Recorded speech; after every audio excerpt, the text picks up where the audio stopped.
The disappearance. David Marsh was a single father living in rural Ohio.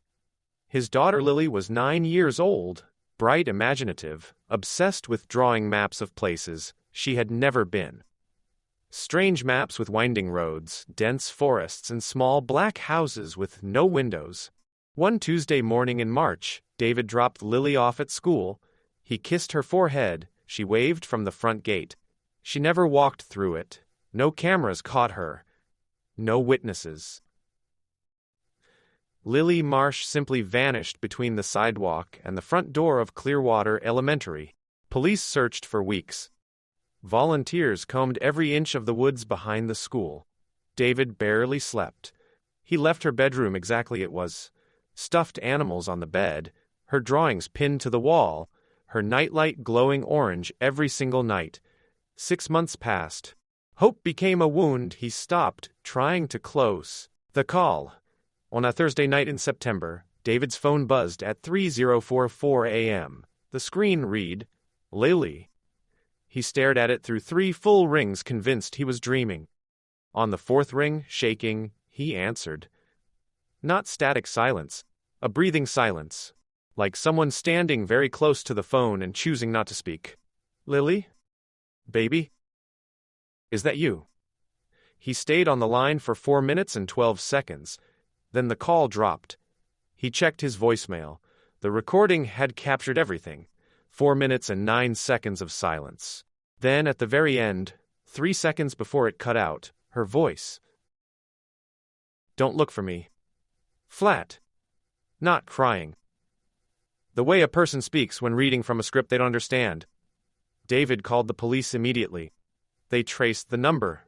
The call had originated from a cell tower less than a quarter-mile from his house. Further triangulation narrowed it down to one location. The signal had come from inside his house. The bedroom. David stood at the bottom of the stairs for 40 minutes before he could move. Lily's bedroom was the second door, on the right. The nightlight cast its familiar orange glow under the door gap. But tonight's thing was different. A shadow moved beneath the door. The thin strip of light was briefly interrupted, as if something on the other side had walked past. David pushed the door open.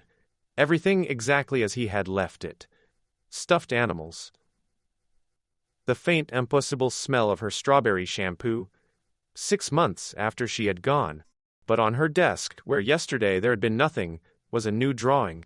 A map. Winding roads. Dense forests. Small black houses with no windows, and in the center, a red dot. Below it, in Lily's unmistakable handwriting, "I'm here." He flipped it over with trembling hands. On the back, "Don't turn around, Daddy." He turned around. What was in the doorway? A girl with Lily's face stood in the doorway. Same height. Same dark hair. Same small gap between her front teeth. She wore the yellow raincoat from the day she disappeared, white sneakers caked in dark soil. She was smiling, but her eyes were wrong. Where Lily's eyes had been warm brown and full of life, these were the color of old milk. Filmed over. Like something that had studies were supposed to look like, but hadn't mastered how they were supposed to feel. "Lily?" David whispered. The thing tilted its head exactly 45 degrees, not a natural movement, mechanical. "I told you not to look for me, Daddy." Her voice, Lily's voice, but beneath it, faint like a radio station bleeding through another, a low rhythmic sound. Almost like chewing. David's legs gave out. He sank to the floor. The thing crouched until its face was level with his. Up close the wrongness was total, the mouth fractionally too wide, the neck a degree too long, the fingers each with one joint too many. "She found a door," it said.